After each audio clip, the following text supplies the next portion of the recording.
Okay, good evening and welcome to this evening's lecture, which is on license conditions. I'm just going to minimize that. There we go. Right, so license conditions. So what we're going to be doing when the presentation once again catches up with us, seems to be a common issue.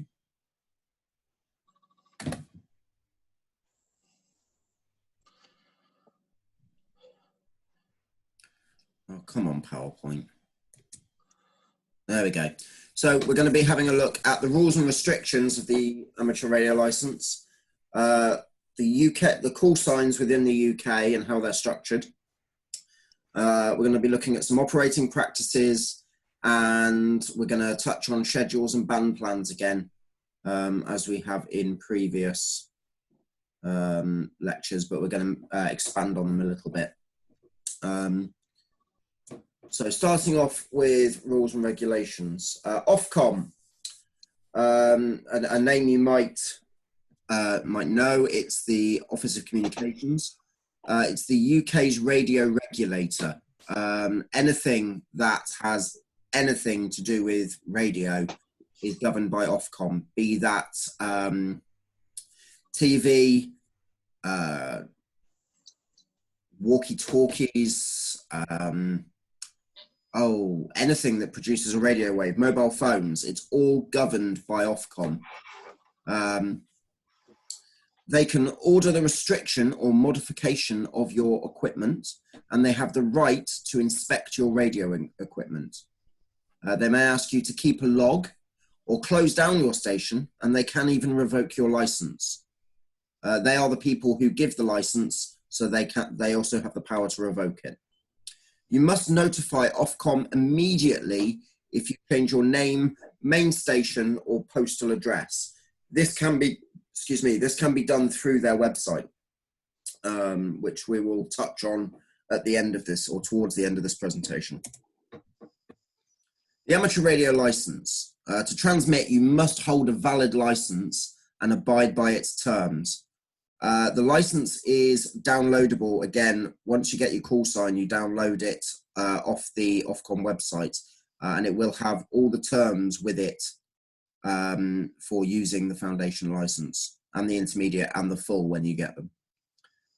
It does cover all three license levels, and you need to check which parts apply to you as foundation.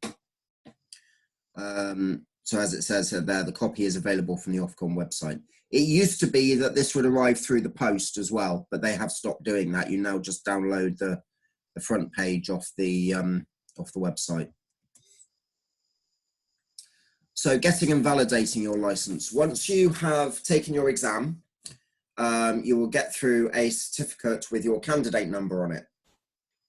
What you do is you go onto the Ofcom website and you create an account on their online licensing website. You enter your candidate number and you get your call sign and your license.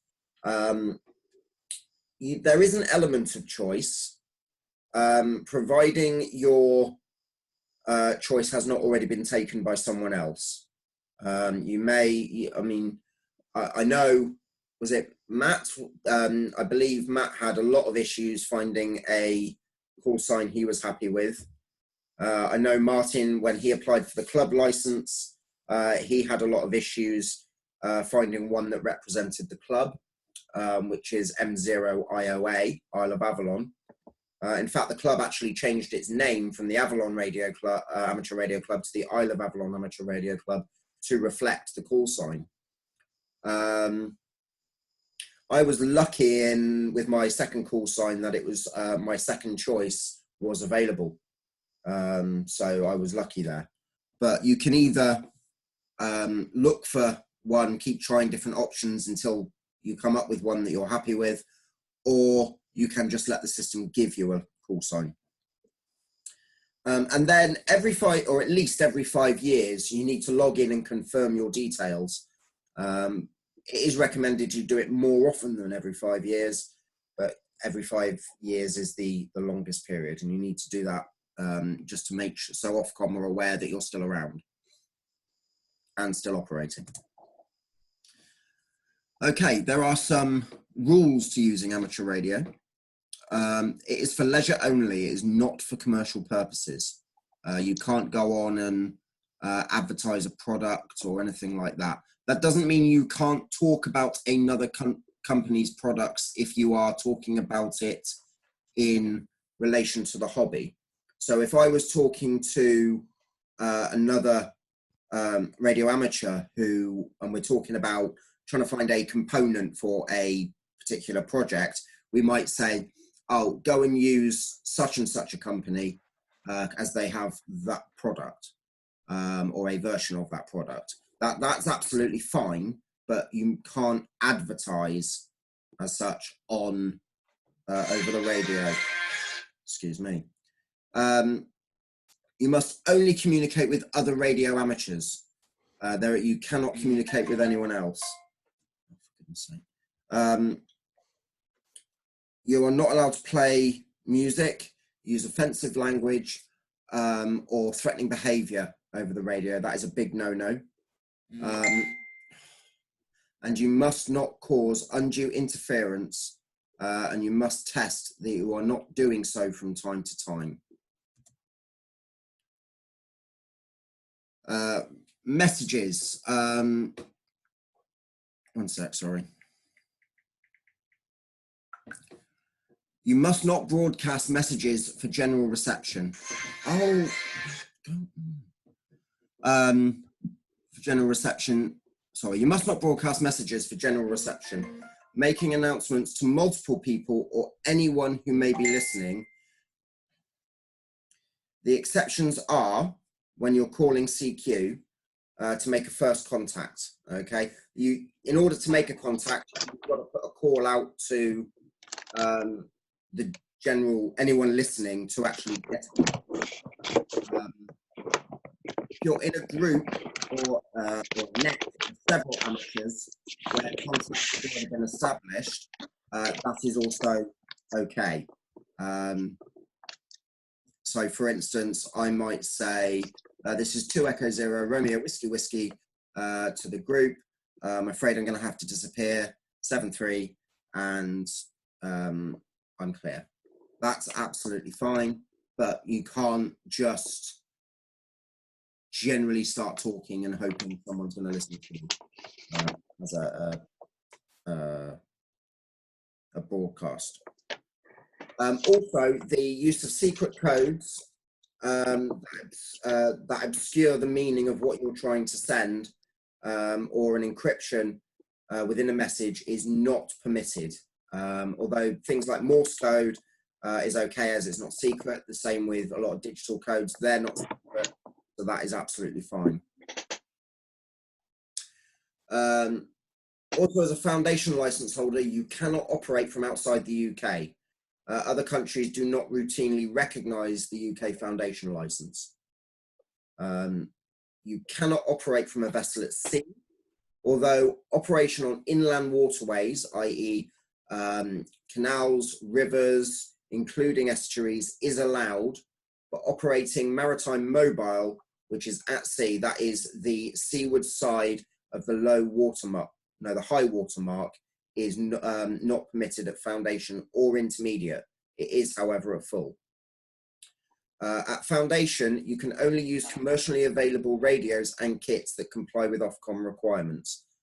So you can't, so if you have a radio amateur who is a full call sign and they have built a radio themselves from scratch and then they pass it on to you, you can't use it because it is not compliant with Ofcom requirements.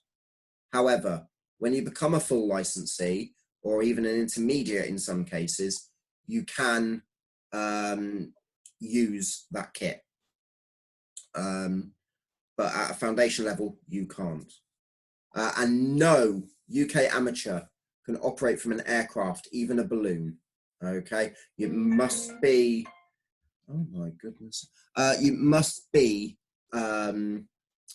operated on from the ground. However, you can use a balloon or a kite to fly your antenna. If you've got a long wire antenna, you can use a balloon or a kite to get that up off the ground and hold it in the air, providing you are not interfering with passing aircraft. There is a height restriction, and I cannot remember off the top of my head what that restriction is, but we can find out for you if you wish.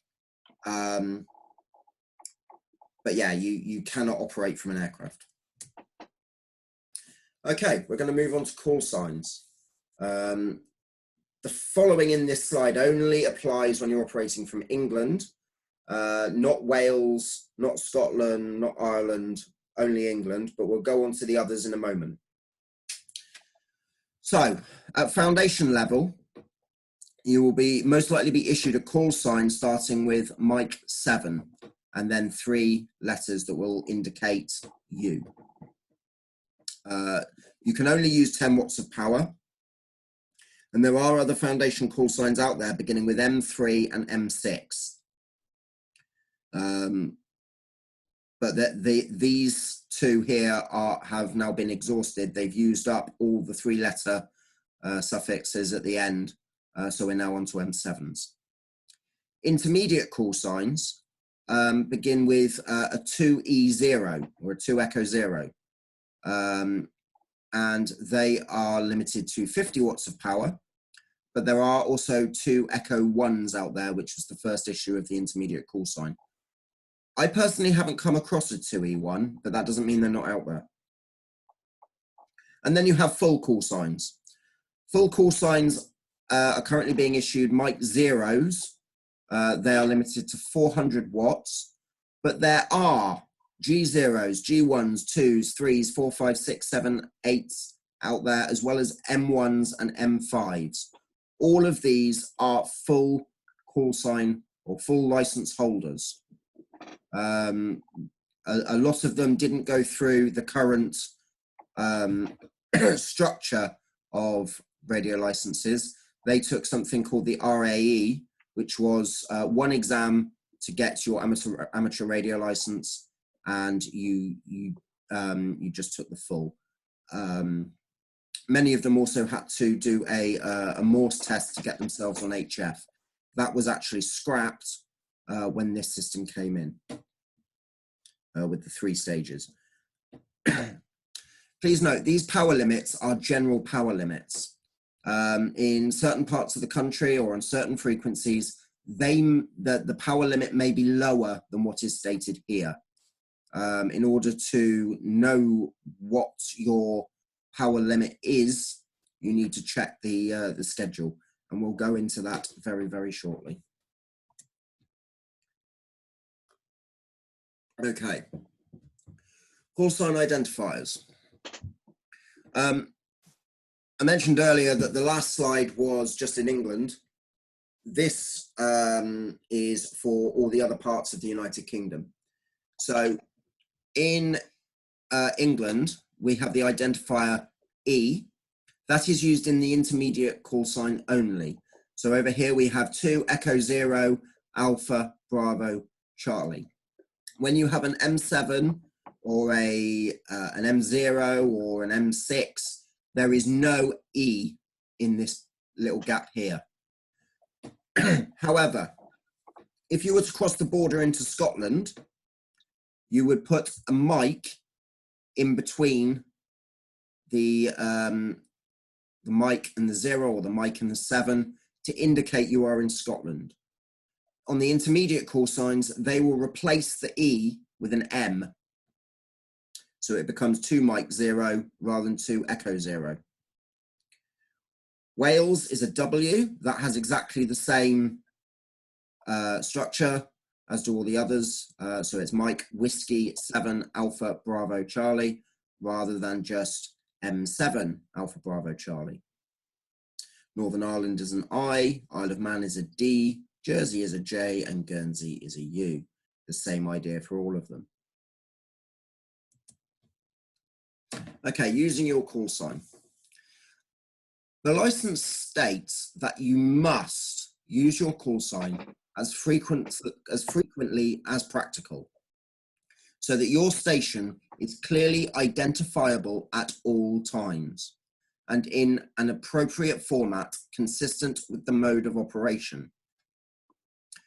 So, for instance, if you are talking on FM, it wouldn't be a good idea to every so often transmit your call sign on single sideband, because everyone who is listening to you on FM won't receive the single sideband transmission. However, you may find when you're listening to repeaters, although they're FM repeaters, they will use an FM signal transmitting Morse code to identify that repeater. This is something that only tends to happen on repeaters. I wouldn't advise it for standard operator use. It's advisable to give your call sign when calling CQ or making contact with an amateur. Stands to reason that lets them know who you are and you know who they are. When you change frequency, so anyone who is listening on the alternative frequency knows who has come on. When you change mode or the type of transmission, as I said earlier, you wouldn't give your call sign in a different mode to what you're operating on. So when you change mode from, say, FM to AM, you would give your call sign again to allow anyone listening in that mode to know who you are. When you change to another regional secondary locator, so if you're traveling across the bridge into Wales, you would go from being M7 blah blah blah to MW7 blah blah blah, and that lets people know that you have moved from one country or one area into another. If you are being supervised and the supervisor or the call sign change, if you are being supervised and the supervisor or call sign changes, so you are able to be supervised by a full call sign holder, and whilst you are being supervised by them, you can use their call sign with their privileges, providing they are with you. That means you can use up to the 400 watts. You can go on the 5 megahertz band, providing they are with you and you are using their call sign. If they then have to leave and another full licensee comes to supervise you, you then change to their call sign, and you must state that on the frequencies you are operating on. It is common practice for amateurs to give their call sign at the start and or end of each over, especially if they're talking as part of a group or net. Yes, it is common practice, but once you have a net going, you will very often find that it happens every 2 or 3 overs rather than every single one. Otherwise, you spend half your life just giving your call sign out rather than actually getting on with the net. Suffixes. So these go on the end of your call sign, and it's recommended to use suffixes and to give your location. This is not a requirement. You do not have to use these, but it does help people know what's going on with you. So for instance, if you are trying to talk to someone and your signal is drifting in and out, and you identify yourself as a mobile station, they will suddenly realize, yes, this call sign is moving. So a call sign, for instance here, this is a Scottish call sign because it has an extra mic in it. So it's Mike 7 Alpha Bravo Charlie stroke M, or stroke Mike, or stroke mobile. That allows people to know that you are mobile and you are moving. If it's a stroke A, that means you are at an alternative postal address. So if I was to go round a friend's house and use their equipment, but my own call sign, I would go out, or I could go out as 2 Echo 0 Romeo Whiskey Whiskey stroke A, stroke Alpha, stroke alternate. That just allows people to know that you are not at your own address, you're not mobile, and you're not a temporary station. Talking of temporary stations, stroke P or stroke portable. Portable does not mean mobile, it doesn't mean you're moving, it means you are a temporary station set up in a field or in a car park or somewhere without a postcode. So the call sign would look like this. It would look like Mike 7 Papa Papa Papa stroke Papa, or stroke P or stroke portable. Maritime mobile. Do remember that you cannot be maritime mobile as a foundation or intermediate license holder. You must be a full license holder. It means you are on the seaward side of the high water mark or the low water mark. Low water mark. Low water mark. Thank you, Martin. Oh, you got your audio working. So yeah, you're on the seaward side of the low water mark, and you're a full license holder. And I would also hope you're in a boat. But yes, you're not permitted foundation or intermediate. Okay, so as I was talking about the supervision, this is a supervision clause.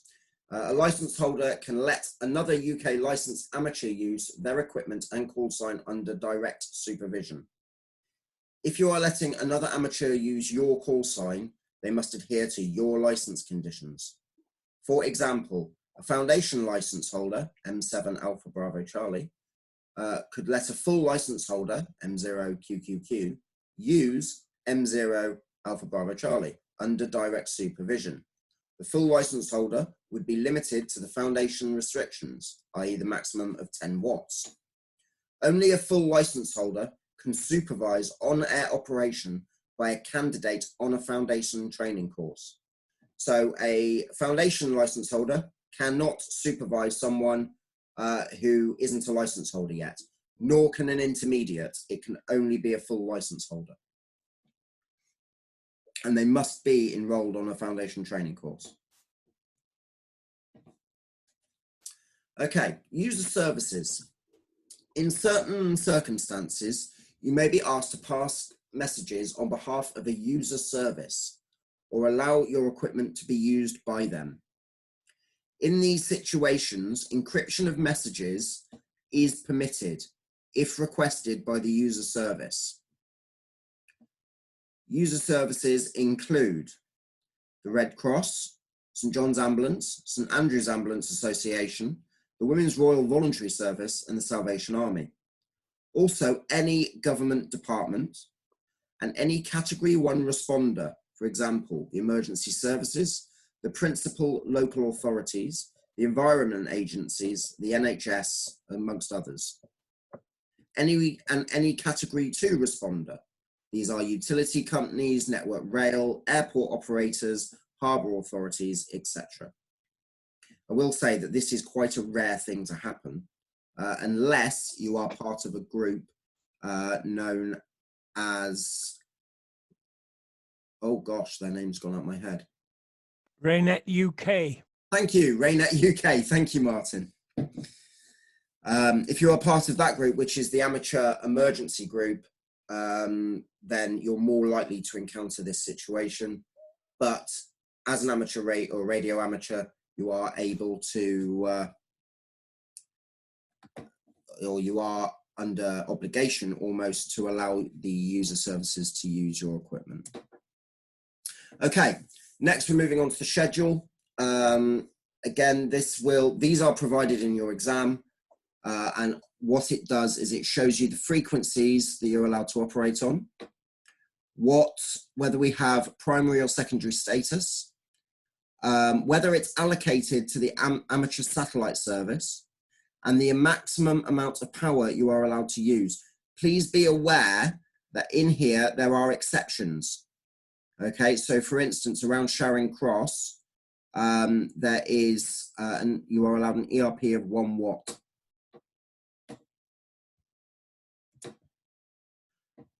There is also a band plan. This will also be provided in your exam. It's in place to ensure the amateur bands are used fairly. Narrow modes are like CW and data, are mostly near the lower frequencies of the band. So for instance, this is the VHF band, and you'll notice that you've got Morse code and machine generated modes towards the lower end of the band, and things like FM towards the top of the band. Again, watch the exceptions for beacons, repeaters, and space communications. You cannot just go on any frequency on this list, but do look at which frequencies are available for you to use for simplex, and which ones are available for you to use on repeaters, etc. Okay, so we're going to have a quick summary. You can't operate from an aircraft at sea or overseas. You are not allowed to transmit music. You are not allowed to broadcast. You're not allowed to transmit secret codes, and you cannot construct your own transmitter unless it's a compliant kit. Ofcom has the power to inspect and close down your station and remove your license. Make sure you learn the required call signs and suffixes, and use the schedule and band plans provided in the exam to watch out for the exceptions to the rules, i.e. power limits.